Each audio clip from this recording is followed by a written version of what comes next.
Hello बच्चों, कैसे हैं आप सभी। मैं विपुल आप सभी का स्वागत करता हूं आज के इस वीडियो के अंदर। बच्चों, जैसा कि हमारे ये मध्यकालीन भारत का इतिहास चल रहा था और आज हम अग्रसर हैं इस मध्यकालीन भारत के अगले सेशन की तरफ बच्चों। और आज के टॉपिक में हम पढ़ने जा रहे हैं दिल्ली सल्तनत के बारे में। और दिल्ली सल्तनत में आज पढ़ेंगे हम गुलाम वंश के बारे में बच्चों, ठीक है। और हम ये देखेंगे किस प्रकार से जो है तुर्कों के आक्रमण से लेकर के धीरे धीरे जो है पूरे उत्तर भारत में, या फिर कह लीजिएगा कि धीरे धीरे पूरे भारत के अंदर जो है तुर्कों का एक साम्राज्य स्थापित होने लगता है। और आपके परीक्षा में जितने कंटेंट बन सकते हैं वो सारे कंटेंट मैं आपको यहाँ पे लिख देता हूँ, ताकि आपको नोट्स बनाने में आसानी रहेगा और कम समय में बहुत सारी चीज़ें हम यहाँ पे देख पाएंगे बच्चों। तो चलिए आज हम स्टार्ट करते हैं यहाँ पे गुलाम वंश को। अगर आप चैनल पे नए हैं तो चैनल को सब्सक्राइब कर लीजिएगा, वीडियो को लाइक और शेयर ज़रूर करिएगा बच्चों, ठीक है ना। तो आइए हम देखते हैं यहाँ पे गुलाम वंश के बारे में। और बात जब करेंगे गुलाम वंश की तो एक बात आपके दिमाग में आनी चाहिए, कुतुबुद्दीन ऐबक बच्चों, ठीक है ना। और ये कुतुबुद्दीन ऐबक है कौन? ये कुतुबुद्दीन ऐबक जो है मोहम्मद गोरी का गुलाम था बच्चों।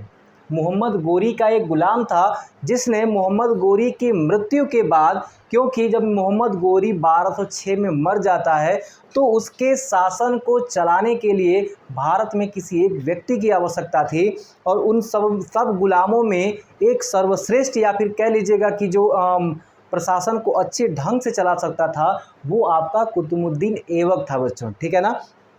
तो कुतुबुद्दीन ऐबक जो है 1206 में गुलाम वंश की स्थापना करता है। याद रखिएगा, कुतुबुद्दीन ऐबक ने 1206 में गुलाम वंश की स्थापना किया।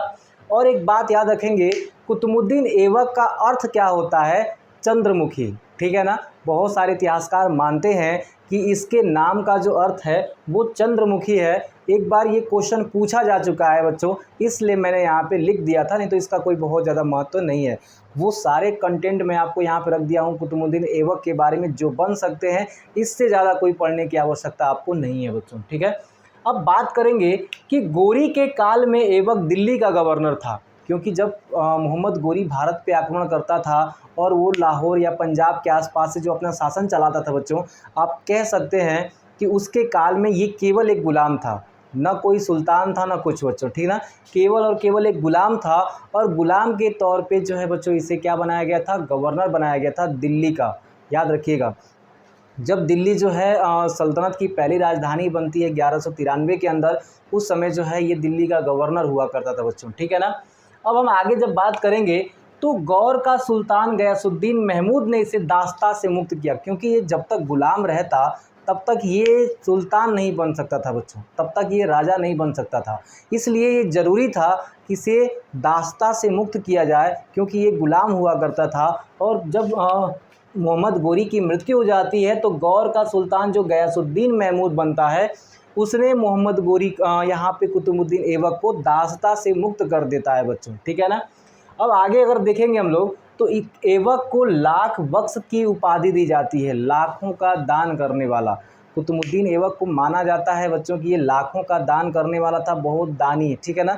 जितने भी मुस्लिम इतिहासकार हैं जो उस समय के इतिहास लिखे हैं, इसको बढ़ा चढ़ा करके बातें बताते थे कि लाखों का दानी है। तो हसन इजामी, मतलब बहुत सारी चीज़ें जो है इसके बारे में कही जाती थी। और ये सारी बातें अगर आप पूरी की पूरी स्टडी करोगे तो आपको पता चलेगा कि वो जितने इतिहासकार थे वो इसलिए इसके बारे में बहुत अच्छा खासा लिखते थे इन सभी के बारे में, ताकि उनको जो है इनसे उपहार की एक बहुत ज़्यादा चेष्टा थी बच्चों, ठीक है ना। जब इनके बारे में बहुत सारा अच्छा लिखते थे तो उनको उपहार भी अच्छा खासा मिलता था बच्चों। और जाहिर सी बात है, सुल्तान के खिलाफ अगर आप गलत लिखोगे तो वहाँ पे क्या होता था कि आपको मृत्यु दंड दे दिया जाता था बच्चों, ठीक है। अगर आगे देखेंगे यहाँ पे तो दिल्ली में, याद रखिएगा बच्चों, मैं जो भी चीज़ें आज के कंटेंट में बता रहा हूँ वो बहुत ही इंपॉर्टेंट है परीक्षा के दृष्टिकोण से। अगर आप देखेंगे कि दिल्ली में कुव्वत-उल-इस्लाम मस्जिद बच्चों, और अजमेर में 2.5 दिन का झोपड़ा। यहाँ पे 2 क्वेश्चन बन सकते हैं। पहला तो बन सकता है कि कुव्वत-उल-इस्लाम मस्जिद किसने बनवाई थी? तो कुतुबुद्दीन ऐबक ने बनवाई थी। और दूसरा क्वेश्चन बन सकता है कुतुबुल-इस्लाम मस्जिद है कहाँ पे? तो ये दिल्ली में है। एक क्वेश्चन यहाँ से बना। अगर आपसे पूछ देगा 2.5 दिन का झोपड़ा किसने बनवाया, तो ये भी किसने बनवाया था? तो ऐबक ने बनवाया था। लेकिन आपसे ये पूछा जाएगा कि 2.5 दिन के झोपड़े का निर्माण का आधार किसने रखा था, तो वो रखा था मोहम्मद गोरी ने। कल के सेशन मैंने आपको बताया था, जो ये 2.5 दिन का जो झोपड़ा है संस्कृत विश्वविद्यालय को तोड़ करके बनाया गया था मोहम्मद गोरी के द्वारा, अभी इसकी आधारशिला रखी गई थी, लेकिन तभी उसकी मृत्यु हो जाती है और उसके बाद इसका निर्माण कार्य कौन पूरा कराता है, कुतुबुद्दीन ऐबक कराता है बच्चों। इस बात को आप याद रखेंगे, ठीक है ना। और एक बात और याद रखना है कि भारत की पहली तुर्क मस्जिद थी कुव्वतुल इस्लाम मस्जिद बच्चों, ठीक है ना। यानी जो ये कुव्वतुल इस्लाम मस्जिद है भारत की पहली तुर्क मस्जिद है। इस बात को भी आप ध्यान में रखेंगे, नोट्स करते चलिएगा एक एक पॉइंट को बच्चों, ठीक है ना। ये एक एक पॉइंट जो याद करेंगे पूरा मध्यकालीन भारत जो है अच्छे तरीके से ख़त्म कराने वाला हूँ, ठीक है बच्चों, और वो भी छोटा छोटा वीडियो में। अब आगे देखेंगे यहाँ पे, ऐबक ने अपना पूरा का पूरा शासन जो है ना लाहौर से चलाता है बच्चों। ऐबक अपना पूरा शासन लाहौर से चलाता है, यानी आप कह सकते हैं कि इसकी जो राजधानी थी वो लाहौर में थी बच्चों, ठीक है ना। और लाहौर से ही ये पूरा का पूरा प्रशासन चलाता था। और यहाँ पे अगर क्वेश्चन पूछा जाएगा कि दिल्ली सल्तनत में इसकी कुतुबुद्दीन ऐबक की राजधानी कहाँ पे थी, तो बहुत सारे लोग दिल्ली मारते हैं बच्चों, जो कि गलत आंसर हो जाएगा, ठीक है ना।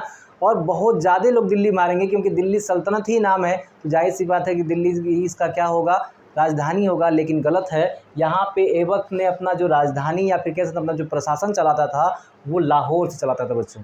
ऐबक की 2 पुत्रियाँ थीं, याद रखिएगा, ऐबक की 2 पुत्रियाँ थीं। 2 में से एक की शादी जो है बच्चों वो नासरुद्दीन कुबाचा से करता है और दूसरे पुत्री की जो शादी है बच्चों वो इल्तुतमिश से करता है।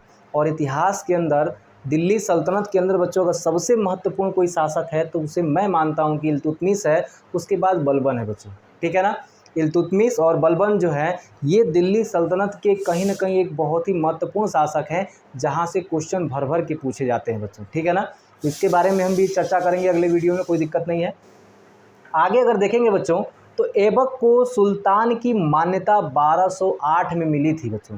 सुल्तान आप भले ही बन जाइए, लेकिन मान्यता देता कौन था, बगदाद का खलीफा देता था बच्चों, ठीक है। खलीफा कौन था, जब मैंने आपको इस्लाम धर्म पढ़ाया था, इस्लाम का उदय पढ़ाया था मैंने, तो मैंने बताया था कि पैगंबर मोहम्मद साहब के जितने भी उत्तराधिकारी हुए वो खलीफा कहलाए बच्चों, ठीक है ना। और कहीं भी सुल्तान कोई बनता था, जैसे कि जो भी मुस्लिम धर्म से संबंधित है या फिर उधर मध्य एशिया से संबंधित है, तो उसको मान्यता देने का कार्य कौन करते थे, खलीफा करते थे।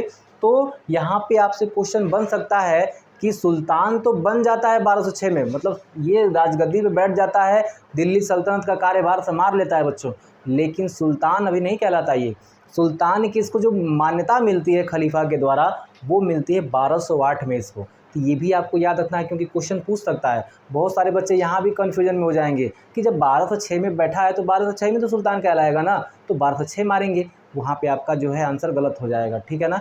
तो आपको याद रखना है कि ऐबक को सुल्तान की जो मान्यता है 1208 ईस्वी के अंदर मिली थी बच्चों, इस बात पे आप ध्यान रखेंगे। अगर हम आगे चलते हैं बच्चों तो आगे देखेंगे कि इसे हातिम द्वितीय की भी संज्ञा दी जाती है। कुतुबुद्दीन ऐबक को बेटा हातिम द्वितीय भी कहा जाता था।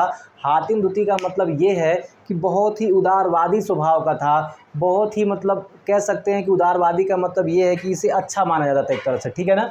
इस वजह से इसको जो है हातिम द्वितीय की संज्ञा दी जाती थी, ठीक है।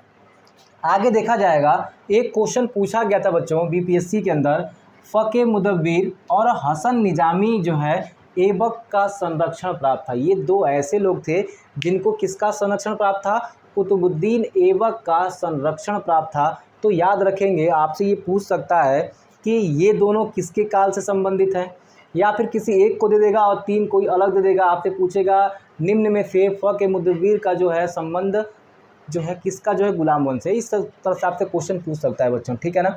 अब एक बात बताइएगा, आगे जब देखेंगे सबसे इम्पॉर्टेंट चीज़ कुतुब मीनार बच्चों, कुतुब मीनार का निर्माण कार्य जो है वो ऐबक ने स्टार्ट कराया था। याद रखिएगा 4 साल का इसका पूरा का पूरा शासनकाल है और 4 साल के अंदर ही इसने क्या करा है कि कुतुब मीनार की स्थापना कराता है बच्चों।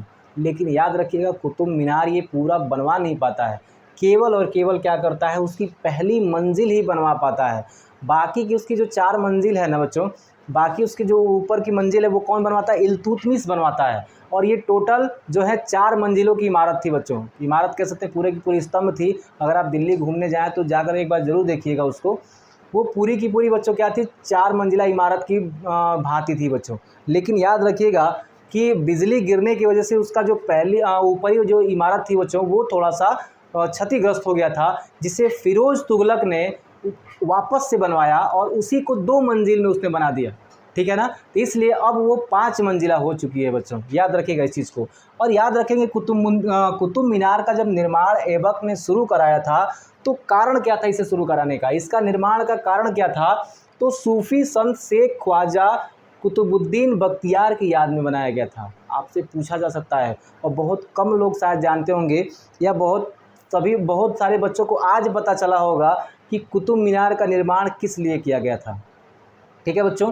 तो सूफी संत शेख ख्वाजा कुतुबुद्दीन बख्तियार की याद में इसका जो है निर्माण कराया गया था कुतुब मीनार का। और ये निर्माण कार्य अधूरा ही था बच्चों, इसे पूरा किसने कराया था, इल्तुतमिश ने कराया था बच्चों, ठीक है ना। यहाँ पे एक चीज़ याद रखिएगा। अब यहाँ पे इतिहास का एक सबसे गंदा प्राणी आता है बच्चों, ठीक है ना, सबसे गंदा प्राणी जिसने भारत के गौरव को समाप्त करने का काम किया, भारत के गौरव को कई साल पीछे ढकेलने का काम किया, हमें जो है अनपढ़ साबित करने का काम किया। जब अंग्रेज आते हैं, अंग्रेज़ों ने कहा कि भारत बहुत ही अनपढ़ गंवार है बच्चों, ठीक है ना। और उनका मानना है कि पूरे विश्व में पहली यूनिवर्सिटी इटली में बनाई गई थी बच्चों, ठीक है। अब याद रखिएगा ये वही बख्तियार खिलजी है जो कुतुबुद्दीन ऐबक का सेनापति था। आप कह सकते हैं इसके जैसा क्रूर शासक कोई नहीं होगा बच्चों, ठीक है ना। ये जब पूरा सेनापति बनता है तो पूरे के पूरे उत्तर भारत में कह लीजिए या पूरा का पूरा बंगाल तक जो है ये अपना जो है क्रूरता दिखाते हुए मंदिरों को विनाश करते हुए चलता है, ठीक है बच्चों। और इस क्रम में जो है बिहार की जो नालंदा विश्वविद्यालय है जो कि हमारे गौरव का एक इतिहास लिखता था बच्चों, और कह सकते हैं कि विश्व की सबसे प्राचीन विश्वविद्यालय अगर कहीं था तो वो हमारे भारत में था बच्चों, ठीक है ना। भले ही अंग्रेज आके कहते हो कि हम जो है आपसे बहुत पढ़े लिखे हैं, हम आपसे जो है बहुत ज़्यादा जानते हैं, हमारे यहाँ बड़ी बड़ी यूनिवर्सिटियाँ हैं बच्चों, लेकिन उनको शायद ये नहीं पता था, उन अंग्रेज़ों को ये नहीं पता था कि जब उन्हें चड्डी नहीं पहनने आता होगा तब से हमारे यहाँ क्या था बच्चों, उससे पहले से हमारे यहाँ नालंदा विश्वविद्यालय, विक्रमशिला विश्वविद्यालय, तक्षशिला विश्वविद्यालय से महान विश्वविद्यालय थे बच्चों, जहाँ से महान जो है प्रोफेसर हुआ करते थे। अगर आप तक्षशिला की बात करें तो आचार्य चाणक्य जो थे वो तक्षशिला विश्वविद्यालय के प्रोफेसर हुआ करते थे, जिन्होंने अर्थशास्त्र की एक पूरी की पूरी पुस्तक लिखी जिसे हम आगे भी फॉलो करते आ रहे हैं बच्चों। हमें अर्थशास्त्र की जानकारी जो है कहा जाता है कि किन्स के द्वारा होती है, एडम स्मिथ के द्वारा होती है, लेकिन शायद किसी को पता हो कि जब ये सारे लोग नहीं थे उस समय कौटिल्य ने या फिर आचार्य चाणक्य ने अर्थशास्त्र की एक पुस्तक लिखी थी बच्चों, और वो हमारे भारत के ही इन 3 महान यूनिवर्सिटियों से पढ़े हुए थे। और 3 महान आप कह सकते हैं कि चंद्रगुप्त मौर्य को भी जो शिक्षाएं प्राप्त थी तक्षशिला विश्वविद्यालय से ही प्राप्त थी बच्चों, ठीक है ना। तो आप कह सकते हैं कि नालंदा विश्वविद्यालय का जो कि एक विदेशों से बच्चे आते थे इस विश्वविद्यालय में पढ़ने के लिए, और इस गौरवमय इतिहास को समाप्त करने का इस गंदे आदमी ने काम किया, बख्तियार खिलजी ने बच्चों, ठीक है।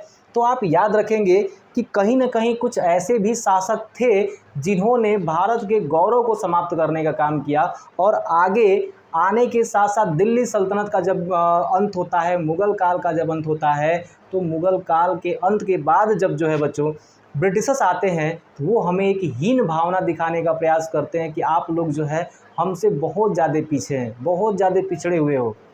लेकिन जब भारत अपने पैरों पे खड़ा हुआ तो आज की करंट का मैं आपको न्यूज़ बता रहा हूँ कि भारत की अर्थव्यवस्था आज जो है अंग्रेज़ों की अर्थव्यवस्था से आगे है। यानी जो ब्रिटेन हमारे पे शासन कर चुका था, हमें एक ऐसी स्थिति में छोड़ के गया था कि ताकि जो है हम वहाँ से किधर भी जाने लायक नहीं थे, और आज हम इस स्थिति में खड़े हैं कि हमारी अर्थव्यवस्था जो है उनसे आगे है। इस बात को आप याद रखिएगा। तो थोड़ा सा जो है ना 2-4 लोगों की वजह से जो है हमारा भारत बदनाम ज़रूर हुआ है, लेकिन भारत के लोगों में इतनी क्षमता है कि वो सबसे आगे निकल सकते हैं बच्चों, ठीक है ना, विश्व गुरु बन सकते हैं। इस बात की हमारे अंदर क्षमता है बच्चों, याद रखिएगा। अब यहाँ पे एक चीज़ देखिएगा, अगर आगे बात करें कि सल्तनत काल की भाषा क्या थी बच्चों, यहाँ पे फ़ारसी थी। याद रखिएगा, एक आप कमेंट करके बताइएगा कि नालंदा विश्वविद्यालय की स्थापना किसने कराई थी। मैंने आपको पढ़ाया था प्राचीन इतिहास के अंदर, और नालंदा विश्वविद्यालय का यहाँ पे तो बख्तियार खिलजी विनाश करता है, लेकिन आप कमेंट में बताएंगे कि नालंदा विश्वविद्यालय की स्थापना किसने की थी बच्चों, ठीक है ना। स्थापना आप जरूर कमेंट में बताएंगे बच्चों। यहाँ पे सल्तनत काल की भाषा क्या थी बच्चों? फारसी थी। पूरे की पूरी जो काल चलता था, पूरा का पूरा जो प्रशासन चलता था बच्चों, वो फारसी भाषा ही में ही चलाया जाता था। यहाँ पे ध्यान दीजिएगा। अब आगे देखा जाएगा कि ऐबक की मृत्यु 1210 ईस्वी में हो जाती है। कुतुबुद्दीन ऐबक की मृत्यु जो है, चौगान खेल रहा था घोड़े पे चल करके, ठीक है बच्चों, घोड़े पे बैठ के चौगान खेल रहा था और घोड़ा ने लात मार दिया होगा, बेचारा गिर गया और उसकी वजह से क्या हुआ, इसकी मृत्यु हो गई बच्चों, ठीक है ना। घोड़े को भी लगा होगा कि गंदा आदमी है, चलो कोई बात नहीं, है ना। तो इसकी जो मृत्यु होती है चौगान खेलते समय हो जाती है 1210 ईस्वी के अंदर। जब आगे चलेंगे तो आगे देखेंगे यहाँ पे कि इसे कहाँ दफनाया गया बच्चों? इसे लाहौर में दफनाया जाता है। इसे जो है लाहौर में दफनाया जाता है, क्योंकि आप देखेंगे लाहौर से ही उसकी पूरी प्रशासन चलती थी, इसलिए लाहौर में इसे दफनाया गया। और इसका एक पुत्र था आराम शाह बच्चों, ठीक है ना। इसका एक पुत्र था आराम शाह, और ये आराम शाह जो है वो आराम करने के चक्कर में क्या बन जाता है, इसका उत्तराधिकारी बनता है और केवल 8 महीने तक शासन करता है। केवल 8 महीने तक शासन कर पाता है, और फिर जो इसका दामाद इल्तुतमिश था, दौड़ा करके मारता है और इसको गद्दी से भगा देता है बच्चों, ठीक है ना। और उसके बाद जो है काल स्टार्ट होता है इल्तुतमिश का, जो कि हम अगले वीडियो में देखेंगे बच्चों, ठीक है ना। क्योंकि दिल्ली सल्तनत का मैं एक एक कंटेंट आपको देने का प्रयास करूंगा, ताकि जो है आपके एग्ज़ाम में कोई भी ऐसा कंटेंट छूटे ना बच्चों। और वीडियो काफ़ी मैं छोटा रखता हूं, ताकि जो है आप आराम से एक एक वीडियो को आराम से पढ़ सके बच्चों। तो आज का ये वीडियो कैसा लगा है बच्चों, कमेंट करके ज़रूर बताइएगा। अगर ये वीडियो अच्छा लगा है तो लाइक करिएगा, शेयर करिएगा और चैनल को सब्सक्राइब कर लीजिएगा। आज के लिए इतना ही। जय हिंद।